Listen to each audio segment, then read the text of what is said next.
Hello guys, good morning. আমার নতুন একটা ভিডিওতে তোমাদের সবাইকে জানাই অনেক ভালোবাসা। আর আমি এখন নতুন ইউটিউবে এসেছি, তার জন্য তোমরা একটু সবাই সাপোর্ট করো।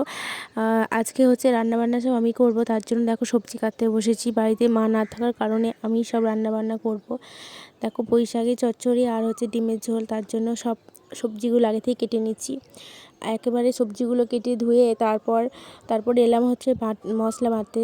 মশলা হচ্ছে আদা রসুন পেঁয়াজ এটাই বাটলাম, আর জিরে গুঁড়ো আর লঙ্কা তো পাওয়াই যায়, তার জন্য কোনো চাপ নেই। দেখো তেলের ওপর দিলাম হচ্ছে শুকনো লঙ্কা আর হচ্ছে পেঁয়াজ। এরপর পুঁই শাক যা সিদ্ধ করা আছে ওটাই দিয়ে দেব। তারপর হচ্ছে নুন মিষ্টি আর হচ্ছে সর্ষে বাটা দেবো, তারপর নামিয়ে নেব। এভাবে পুঁই শাক খেতে কার কার ভালো লাগে অবশ্যই কমেন্ট করে জানিও। এর মধ্যে অনেক কিছু দেওয়াই যায়, সবজি হচ্ছে ঝিঙে কুমড়ো, কিন্তু আমি আজকে শুধু আলু দিয়েই করেছি।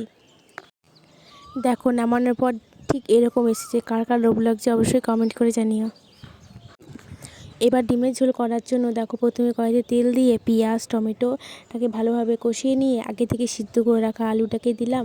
এরপর আমি একটা নিজে থেকে একটা পেস্ট বানিয়ে রেখেছি, ধনে গুঁড়ো আর লঙ্কা গুঁড়ো, ওটাকে দিয়ে দিলাম। এবার হলুদ নুন দিয়ে একটু জল দিয়ে দেবো, ফুটতে থাকুক। তারপর ডিমগুলোকে দেবো। তো ফাইনাল লুক তোমাদেরকে দেখাবো, তোমরা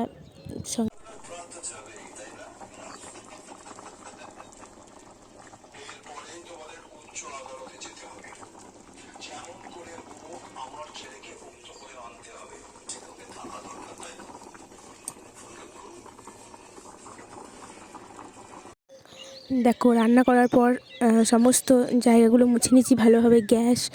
আর আসলে বাড়িতে মা না থাকার কারণে না ঘরটা মোছা হয়নি, তার জন্য ঘর বারান্দা সব মুছে নিচ্ছি।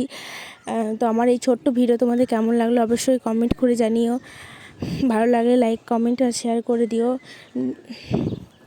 স্বপ্ন দেখার শুরু মন তবু দুরু দুরু, চেনা জীবন হলো আজ অচেনা।